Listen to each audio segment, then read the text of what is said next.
já um órgão hormônio exclusivo ou hormônio dependente, ele está sujeito a ações compostos desreguladores endócrinos que alteram a síntese, secreção, e ele possui túbulos seminíferos dentro dele. Aqui nós temos uma ampliação.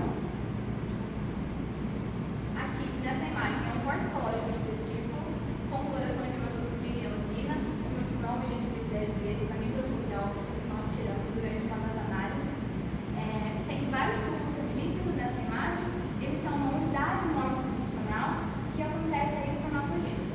Brevemente, a espermatogênese ela começa pela espermatogônia, que é uma célula maior, fica localizada na periferia do túbulo seminífero e passa por diferenciações, pela mitose, meiose, meiose e pela diferenciação até se tornar por espermatozoide, que fica localizado no lúmen do túbulo seminífero.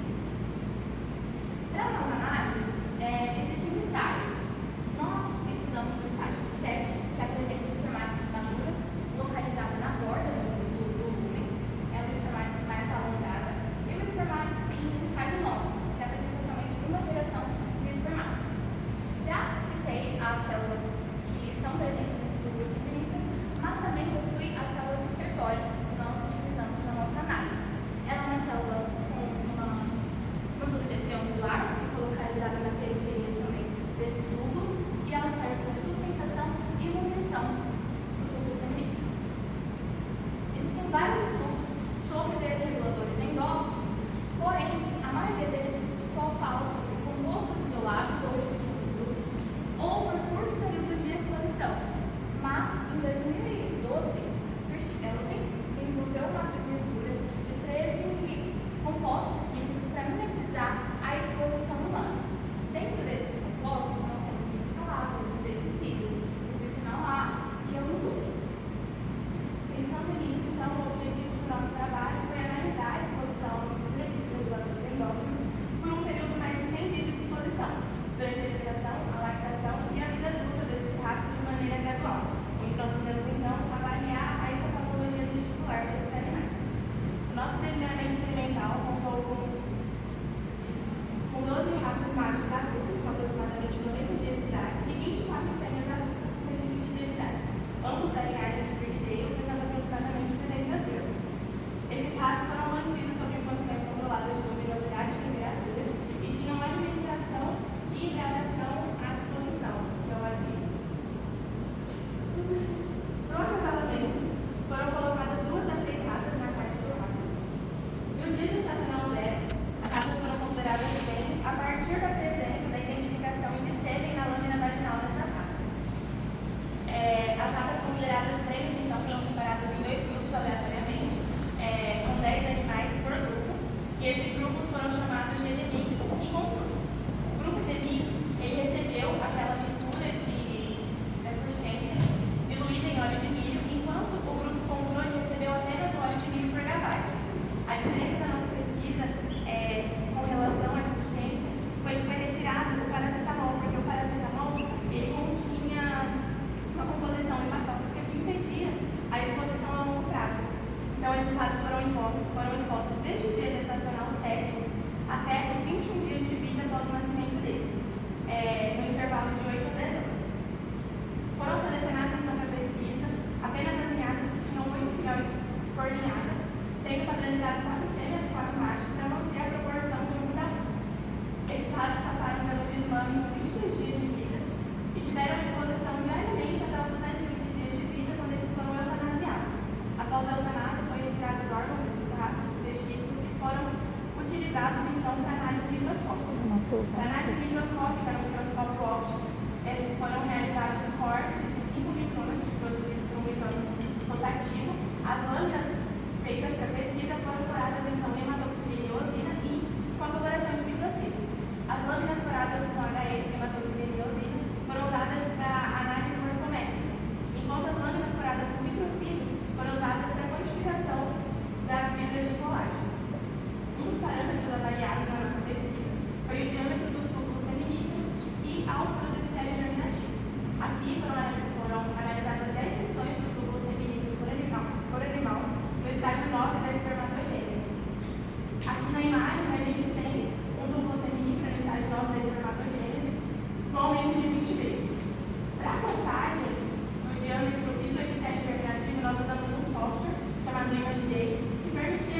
parâmetro avaliado na nossa pesquisa foi a quantificação do volume relativo de colagem, onde foram analisadas duas secções histológicas do animal, com intervalo de 50 micrômetros por secção.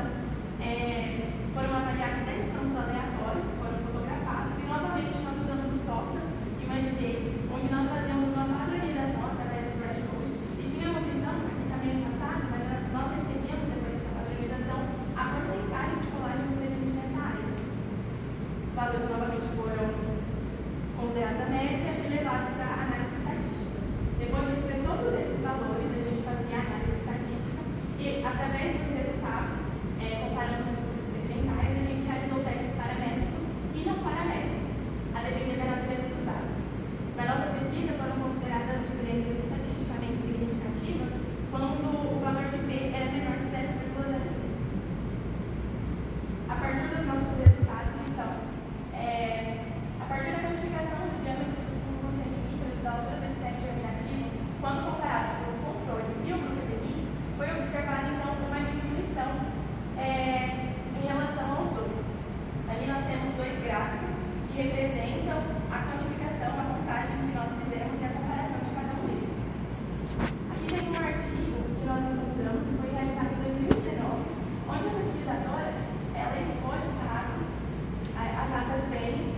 nossos agradecimentos são os nossos pais que vieram assistir, os nossos amigos, a banda e a nossa orientadora.